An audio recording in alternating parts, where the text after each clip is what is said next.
Roosevelt, do solemnly swear. I, Dwight D. Eisenhower, do solemnly swear. I, Barack Hussein Obama, do solemnly swear. That I will faithfully execute the office of President of the United States. The Constitution of the United States. The Constitution. The Constitution of the United States. So help me God. Thank you for joining me on Contemplating the Constitution. I'm Mark David Smith. Last week, I gave you my research on Article 1, Section 10, Clause 1, which stated, no state shall enter into any treaty, alliance, or confederation, grant letters of marque and reprisal, coin money, emit bills of credit, make anything but gold and silver coin a tender in payment of debts, pass any bill of attainder, ex post facto law, or law impairing the obligation of contracts, or grant any title of mobility. This is called the obligations of contract clause. This week, I give you my research on Article 1, Section 10, Clause 2, and next week we'll finish with Clause 3.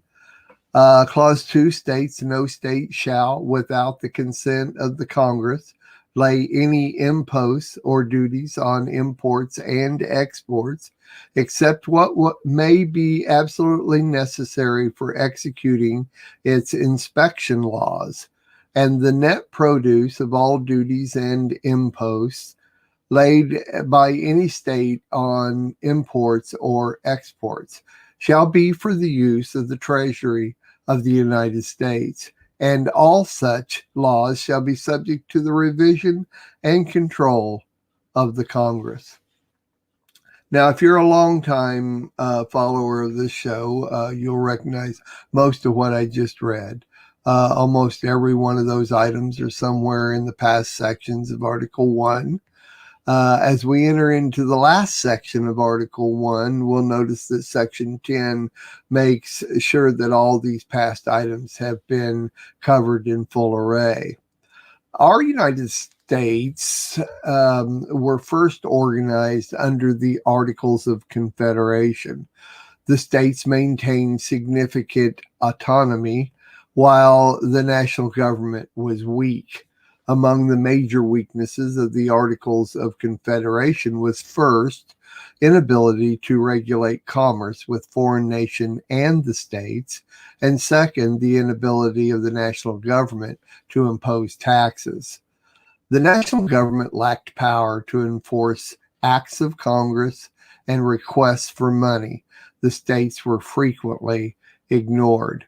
Last week, we covered contracts, which covered many the differences in collecting states, requests for money through contracts. Under the Articles of Confederation, Congress would not effectively prevent states from imposing tariffs and regulations that conflicted with Congress' efforts to regulate trade with foreign nations.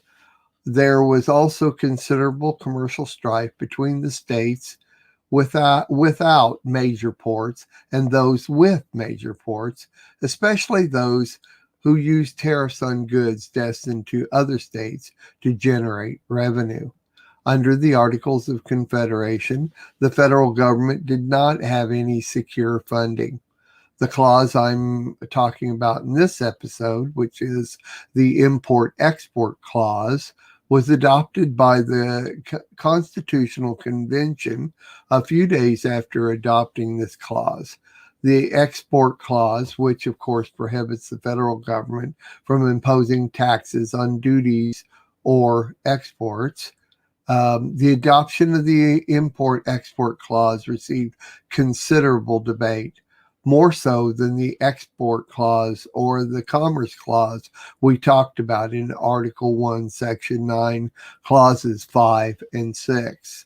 The Constitutional Convention also decided that tariffs on imports were to be the main source of revenue for the federal government.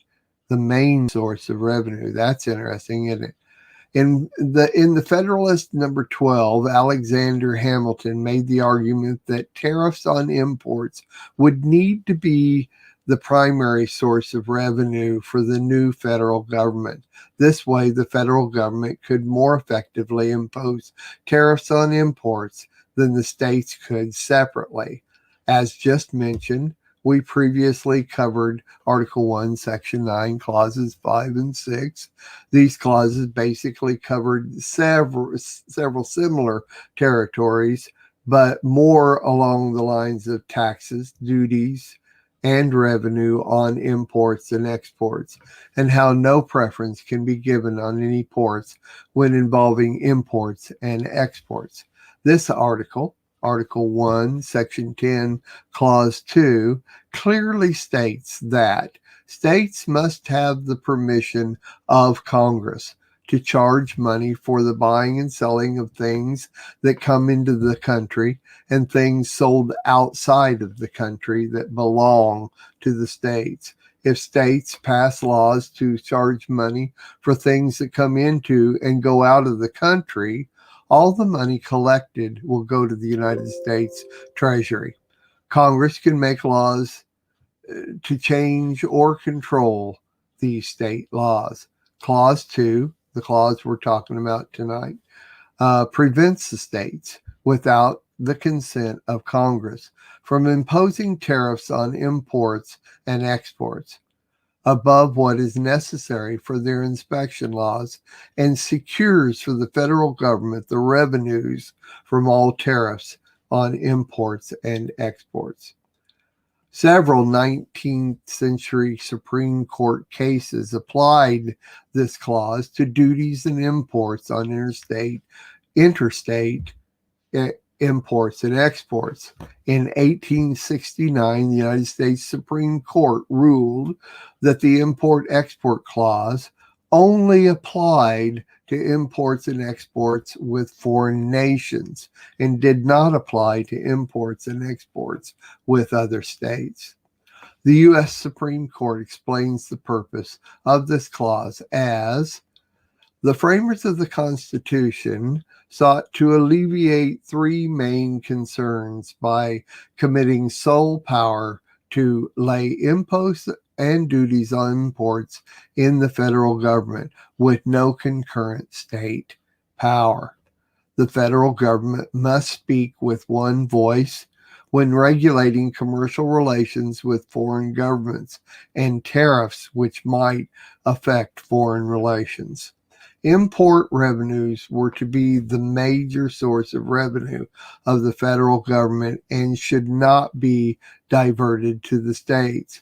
Harmony among the states might be disturbed unless seaboard states, with their crucial ports of entry, were prohibited from levying taxes on citizens of other states by taxing goods flowing through their ports to the other states. This has been my research on Article 1, Section 10, Clause 2.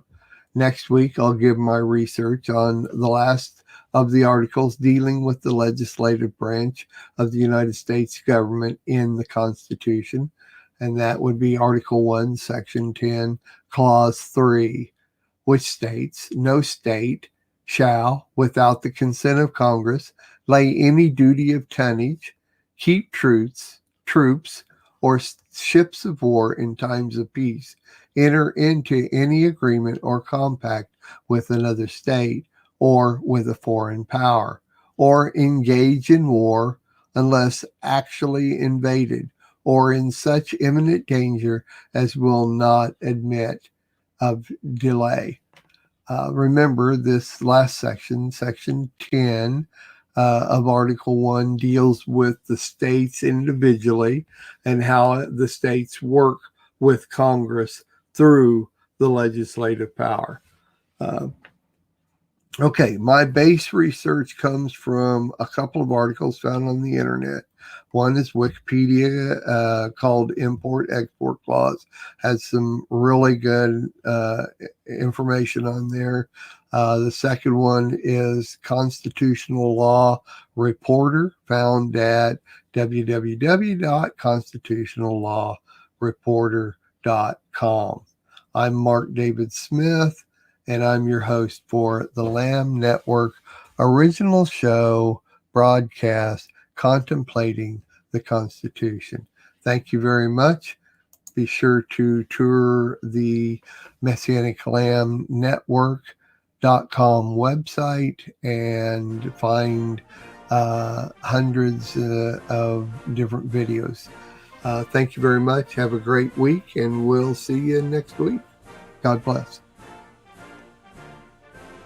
We are richly blessed to bring you what we believe is the fullest, most diverse, yet up-to-date progressive teachings, discussion, and prayer programming you can find anywhere on this planet.